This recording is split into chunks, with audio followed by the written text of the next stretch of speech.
2025 खत्म होने वाला है। अगर जहाँ आप भी सिर्फ डिग्री लेकर बैठे हो, तो ये वीडियो है आपके लिए। भारत के 83% एजुकेटेड यूथ को जॉब ही नहीं मिल रही है। और ये कोई हमारा डाटा नहीं है, ये डाटा है centre for monitoring Indian economy का। मतलब कि CMIA की लेटेस्ट रिपोर्ट जो कि दिसंबर में ही निकली है। उसके मुताबिक इंडिया का अनएम्प्लॉयमेंट रेट अभी भी 8 से 9% के आसपास घूम रहा है। और ये रिपोर्ट ये जो अनएम्प्लॉयमेंट रेट जो कि 15 से 29 साल के यूथ हैं कई सारे स्टेट में, वहाँ तो 23 से 25 पहुँच गया है अनएम्प्लॉयमेंट रेट। और सबसे बड़ा शौक वो ग्रेजुएशन और पोस्ट ग्रेजुएशन वाले लोगों को लगा है, जहाँ पर सबसे ज़्यादा बेरोजगारी है। होम जो ILO और institution for human development report 2024 के मुताबिक जो 83% जो अनएम्प्लॉयड यूथ हैं वो एजुकेटेड तो हैं। मतलब वैसे लोग जो 12th कर रही हैं, ग्रेजुएशन कर रही हैं, इंजीनियरिंग भी कर रही हैं, MBA भी कर रही हैं या फिर कर रहे हैं, उनको जॉब नहीं मिल रहा है। कई सारे लोग तो इंडेड naukri.com पे एप्लीकेशन डालते तो हैं, लेकिन एक भी कॉल नहीं आता है। कॉलेज में हमें 20 साल तक आउटडेटेड सिलेबस पढ़ाया जाता है, लेकिन कंपनियों को आजकल चाहिए क्या? AI चाहिए, डाटा साइंस चाहिए, क्लाउड चाहिए, क्लाउड को मैनेज करना है, वो सब चाहिए।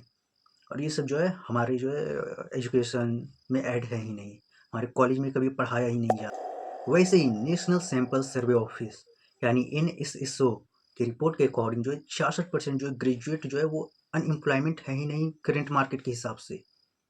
अनएम्प्लॉयबल है, यानी उन्हें वैसी शिक्षा दी ही नहीं गई है कि वो एम्प्लॉय हो सके। और इन सब के बीच में आता है स्किल गैप, क्योंकि कॉलेज में सिखाया नहीं जाता है, तो हम लोग में स्किल गैप आ जाता है। तो वो सब स्किल गैप हमें खुद से फिल करना होगा।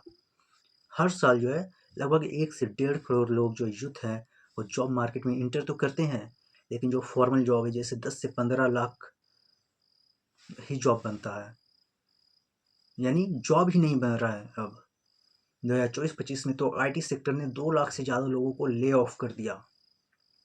हम लोग डिग्री के पीछे तो भागते हैं, लेकिन स्किल नहीं सीखते हैं। और यहीं पे हम लोगों से सबसे बड़ी चूक हो जाती है शायद। एक तरफ वेस्टर्न कंट्री में 16 साल के जो लड़के हैं वो अपेरेंटशिप करते हैं और महीने के 40 से 50 हज़ार कमाते हैं, लेकिन इधर हम 25 साल तक पढ़ते हैं और फिर 15 हज़ार की जॉब के लिए रो रहे होते हैं। वैसे ही एक हम आपको एक रियल घटना बताते हैं। एक बार जब हम किसी काम से दिल्ली गए थे, वहाँ पर एक लड़का मिला था, शायद रोहन नाम था। IT पास आउट 2023 का था, लेकिन आज तक उसे जॉब नहीं मिला था और अब वो ओला चला रहा है। उसने बोला कि सर प्लेसमेंट कैंसिल हो गया है, अब घर का खर्चा भी तो उठाना है। वहीं दूसरा स्टोरी है वो है प्रिया का, जो कि बिहार से है।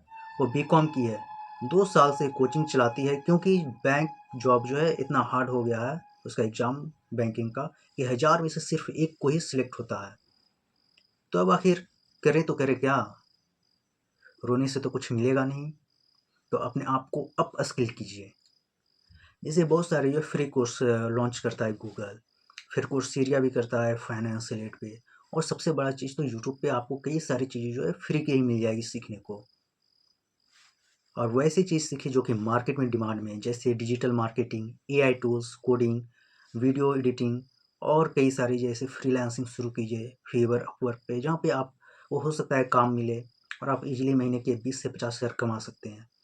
आप छोटे बिजनेस या फिर साइड हस्टल भी कर सकते हैं, जैसे किसी को कोचिंग दो, ड्रॉप शिपिंग कीजिए, कंटेंट राइटिंग कीजिए, या फिर गवर्नमेंट स्कीम का भी आप इस्तेमाल कीजिए, जैसे skill India, startup India loan जैसे, जहाँ पर आपको फ्री ट्रेनिंग और सर्टिफिकेट भी दिया जाता है। देखो सिस्टम तो गलत है ही, लेकिन सिस्टम के साथ लड़ने से बेटर है कि उससे आगे निकल जाओ, उससे थोड़ा हट के काम कीजिए।